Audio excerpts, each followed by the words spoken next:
एक बार की बात है, एक छोटी सी बस्ती के पास एक जंगल था। लोग कहते थे कि उस जंगल में चुड़ैल रहती है।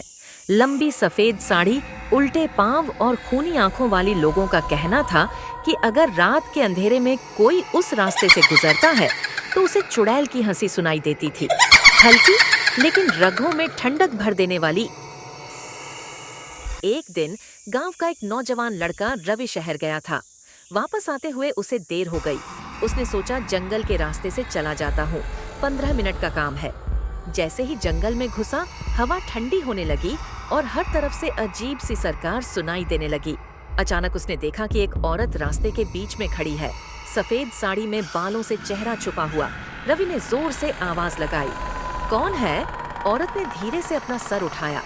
उसकी आंखें लाल थीं और पांव उल्टे थे। रवि के पैरों तले से जमीन खिसक गई। उसके होश उड़ गए। जैसे ही उसने भागना शुरू किया, वह चुड़ैल हवा से तेज उड़ के उसके आगे आ गई। रवि डर गया। उसे समझ नहीं आ रहा था कि अब वह क्या करे। तभी चुड़ैल उसके पास आकर खींचती हुई आवाज में उसके कानों में बोलती है, इतनी जल्दी क्यों जा रहे हो रवि? तुम तो मेरे मेहमान हो। रवि जोर से चीख और चुड़ैल के सामने घुटनों पर बैठकर रोने लगा, लेकिन उसकी आवाज सुनने वाला वहां कोई नहीं था। चुड़ैल ने अपना हाथ रवि की तरफ बढ़ाया। उसके नाखून लंबे और कल थे और उसके हाथ रवि की कंधे तक आते ही रवि का जिस्म ठंडा पड़ गया।